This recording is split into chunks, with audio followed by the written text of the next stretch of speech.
Y a esta hora nos acompaña el doctor Yacu Pérez Huartambel. Él fue prefecto provincial de El Azuay, también fue candidato a la presidencia de la República, defensor del agua por muchísimos años, del agua y de los derechos humanos. Doctor Pérez, muy buenos días, gracias por acompañarnos en esta mañana. Pues nos gustaría conocer cuáles son las acciones que se han emprendido desde el anuncio de la Cámara de Minería a nivel nacional en la ciudad de Quito a través de una rueda de prensa de que se había prácticamente cumplido con todos los requisitos y que esto permitiría ya el inicio o abriría las puertas a la explotación en Quimsacocha. Bienvenido. Buenos días, licenciada Rosanita, y a la audiencia que nos escucha. Primero quisiéramos hacer una contextualización. El próximo año se conmemorarían 30 años de resistencia de las comunidades de Tarqui, Victoria del Portete, Girón, San Fernando, Santa Isabel y Cuenca en la defensa del agua de Quimsacocha. Y durante estos años se ha realizado cantidad de actividades. Ha sido muy dura, extremadamente difícil la lucha.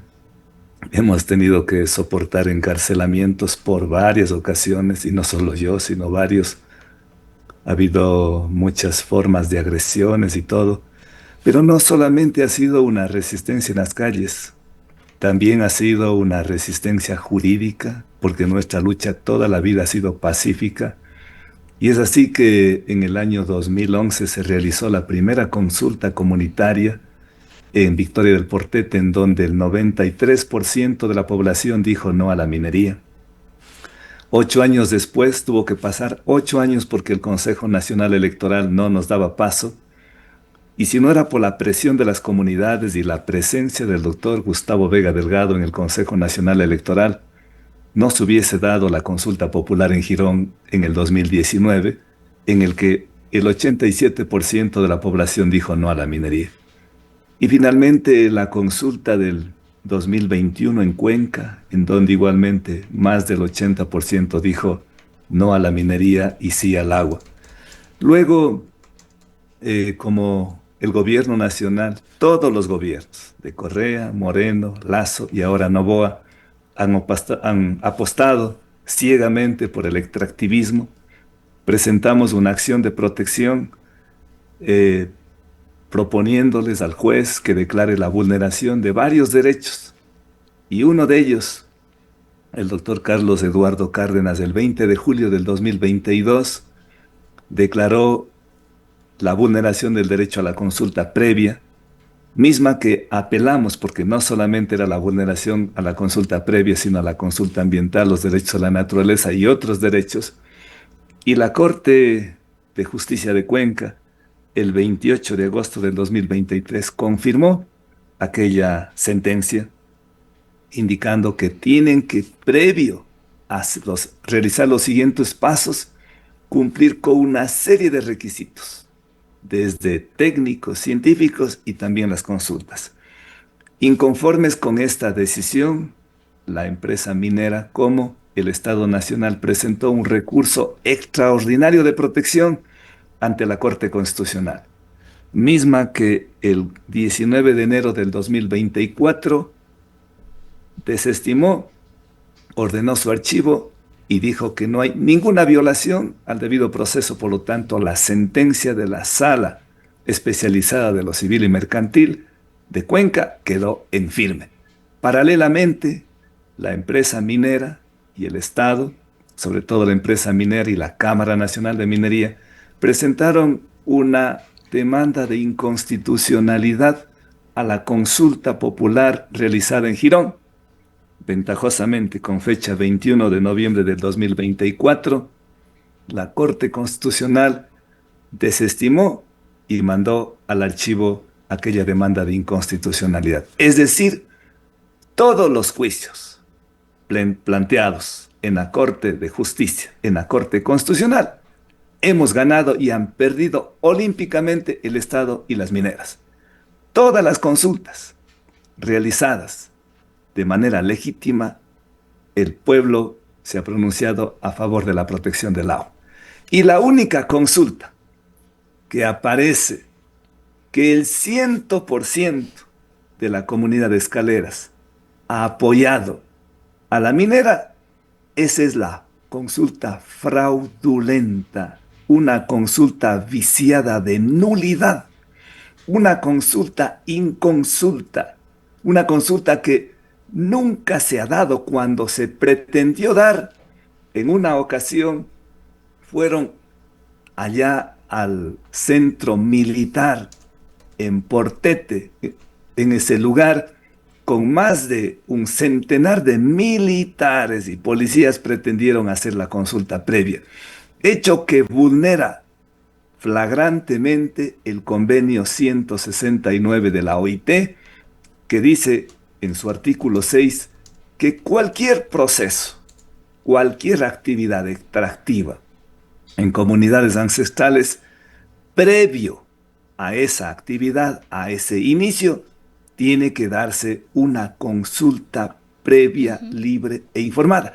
Y esa consulta tiene que ser realizada de buena fe. Ahora, doctor Honesta. Pérez, hemos hablado varias veces, creo que ya no queda ninguna duda, y creería yo que ningún ciudadano queda realmente una duda de que esta consulta, supuesta consulta que hizo la Cámara de Minería con la empresa minera, más bien dicho, con el apoyo del Ministerio del Ambiente, en realidad ha tenido una serie de irregularidades. Ahora más bien la pregunta es, doctor Pérez, ¿a quién le corresponde determinar si esta consulta fue legítima o no fue legítima? A los ciudadanos ya no nos queda ninguna duda, a los defensores del agua, de los derechos humanos, a las comunidades, no nos queda ninguna duda de que esta consulta popular fue irregular e ilegítima, que no ha cumplido con los requisitos. Es más, ni siquiera hay una ley para regular este tipo de procesos todavía, que debería haberse constituido o construido en la Asamblea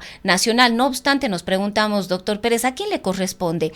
¿Es la misma sala de la Corte de Justicia de la provincia de La Suaila que debe verificar el cumplimiento de esta consulta y de si esta consulta ha cumplido o no con lo pertinente? Gracias por la pregunta y gracias por estar completamente bien informada usted. Si tendrían esa misma información la gran prensa nacional, que sacaron sendos comunicados, como el diario La Hora, que dice consulta previa histórica da luz verde a la construcción del proyecto, o como dice Primicias, o como dice Diario El Comercio, que es histórica esta consulta previa, no estaríamos en otro escenario. Aquí tienen dos instancias que dar fe del cumplimiento de la consulta previa, libre e informada. Uno a nivel nacional y otro a nivel internacional. ¿Quién tiene la obligación de verificar, de acompañar, de dar un seguimiento conforme dice la Ley Orgánica de la Defensoría del Pueblo y conforme lo dice la sentencia de la Corte Provincial de Justicia? Es la Defensoría del Pueblo. Me gustaría que diga la Defensoría del Pueblo, ¿esa consulta fue legítima o no? Me gustaría que la Defensoría del Pueblo se ponga al lado del pueblo y no omita o no sea cómplice del gobierno extractivista. Uno. Y dos, que no la confiamos en la Defensoría del Pueblo, pese a que tiene un departamento de los derechos a la naturaleza, pero lastimosamente no está cumpliendo su objetivo, que es defender al pueblo. En quién sí podemos confiar es en la justicia cuencana. No le corresponde ya a la Corte Provincial de Justicia, sino al juez de instancia, al juez de ejecución de la sentencia. Al señor juez, al señor doctor Carlos Eduardo Cárdenas, quien ya dictó la sentencia, y él como juez le corresponde verificar y indicar que esa consulta es legítima o no. Y ahora, nosotros doctor hemos Pérez, presentado. además, doctor Pérez, no es solamente la consulta popular que debían cumplir, sino una serie de otras acciones que tampoco se han cumplido. El informe que debía trabajarse conjuntamente con Etapa, los estudios a profundidad sobre las condiciones actuales de la flora y la fauna de la zona. Es decir, hay otros pedidos que constaban en esta sentencia y que tampoco se han cumplido. En efecto, son 3 requisitos y cada uno extremadamente complejos, que prácticamente es imposible que pueda la minera y el Estado cumplirlo. Es imposible, así como es imposible que se dé un proyecto minero en Quimsacocha, como ha dicho la empresa Etapa, James Capers, Terrae, Emerson, todos los informes técnicos dicen que eso es inviable, un proyecto minero en una zona sensible como Quimsacocha. Pero volviendo al tema, entonces es el doctor Carlos Eduardo Cárdenas quien tiene que indicar en resolución si la consulta se ha dado y los otros requisitos más. Y recientemente acaban de presentar en más de 43.000 fojas de empresa minera alguna documentación que también presentaría. Entonces le lleva esto a dilatar y el juez ha indicado que no es pues un superdotado o un dios para poder dar una respuesta enseguida. Le va a tomar algunos meses para dar una respuesta a esto. Pero esto en las instancias nacionales. Ahora vamos a las instancias internacionales. Usted habló de la consulta popular. Está presentada una denuncia ante la Comisión Interamericana de los Derechos Humanos y en abril de este año ya corrió traslado al Estado ecuatoriano para que conteste por qué incumple con los resultados de la consulta popular de Girón, de Cuenca y con las sentencias de la Corte Provincial y de la Corte Constitucional. Es decir, esta denuncia está presentada allá en Washington y de esta no se puede salvar, porque algo que es fundamental tener presente, la Constitución en el artículo 104 dice que los resultados de la consulta popular son vinculantes, es decir, los resultados tienen que ser de cumplimiento inmediato y obligatorio, so pena de ser hasta destituido aquel que no cumple los resultados de la consulta, en este caso los ministros y hasta el mismo presidente de la República.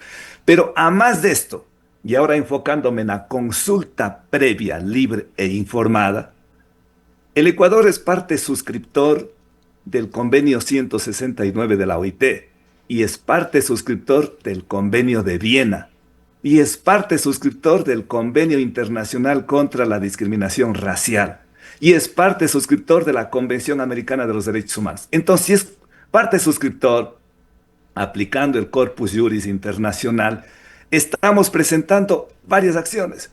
Y la primera que hemos iniciado, el día de ayer, ya presentamos, porque esto ahora se hace por mail, ya no se necesita ir a Ginebra, a Suiza, a la Organización Internacional del Trabajo, hemos presentado una denuncia que pedimos que se registre como denuncia, que están vulnerando los derechos a la consulta previa, libre e informada el Estado ecuatoriano. ¿Cómo han vulnerado?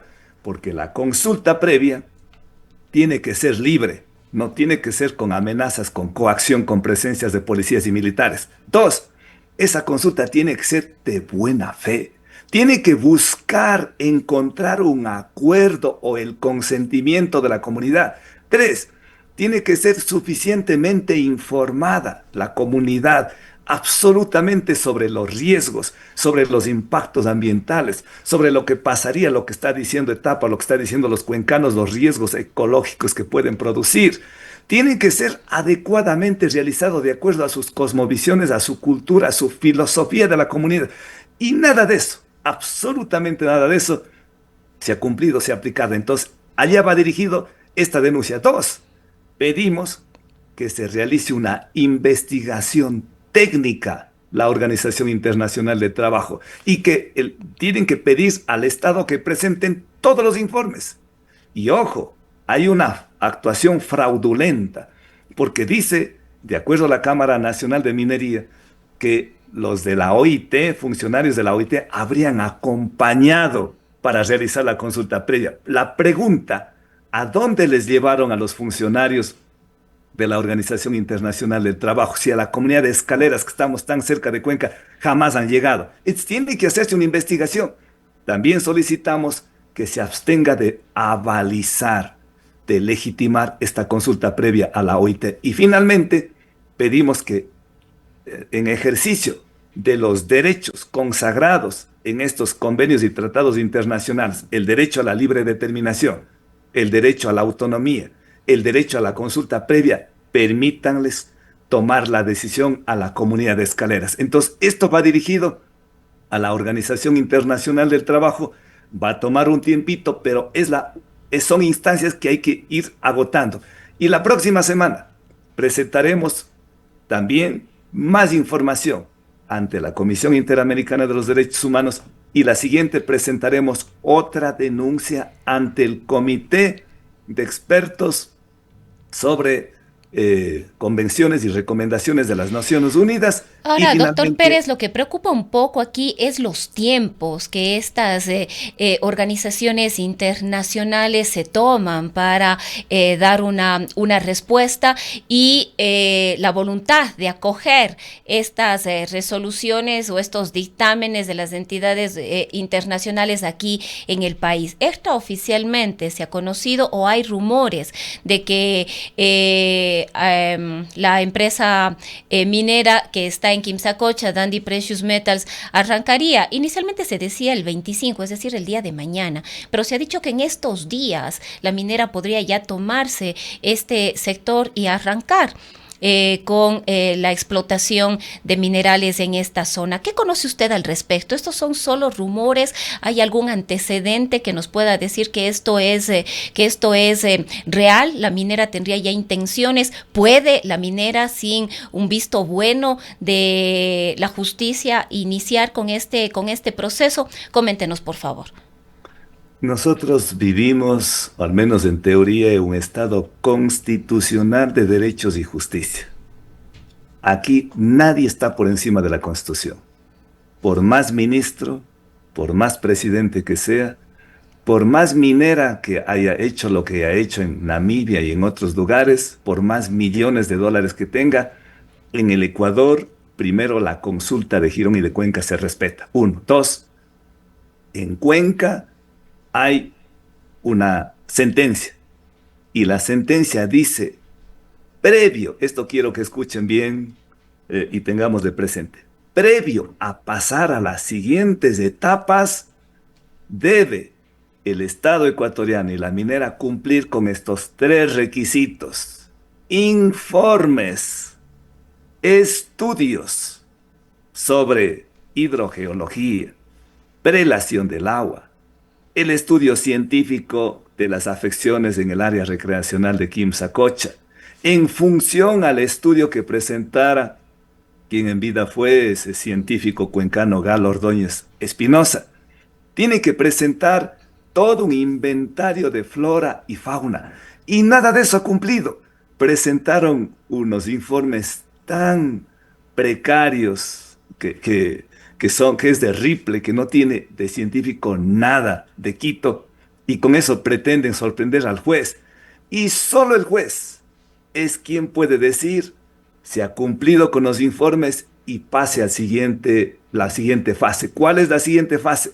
La licencia ambiental, y después tendría que entrar con el convenio de factibilidad económica y de ahí la explotación. Es decir, si quieren comenzar a dar el primer barretazo o pretender meter las cuchillas en Quimsacocha, primero tienen que cumplir con estos requisitos.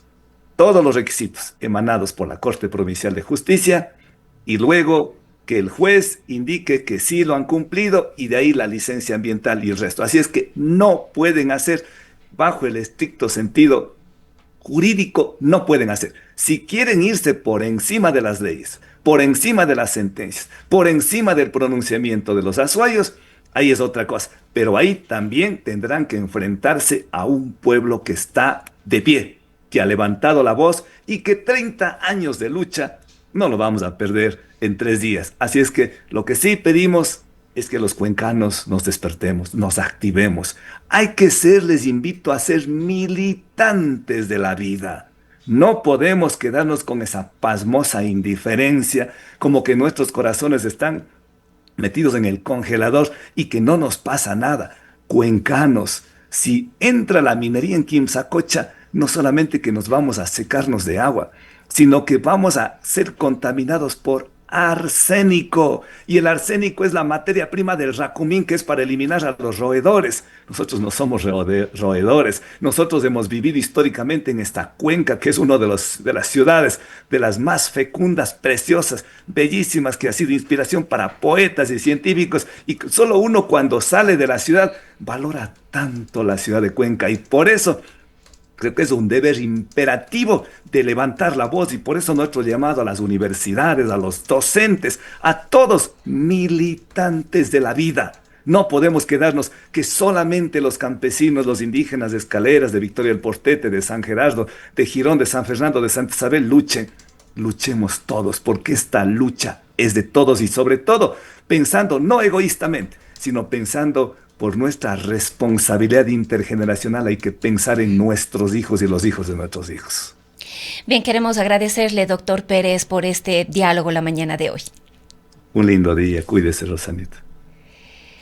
Son las 8 de la mañana con 3 minutos. Ha sido el doctor Yacu Pérez Guartambel quien nos ha dado a conocer algunos detalles de la situación de Quimsacocha frente a la posibilidad o no de que empiece la extracción minera en esta zona.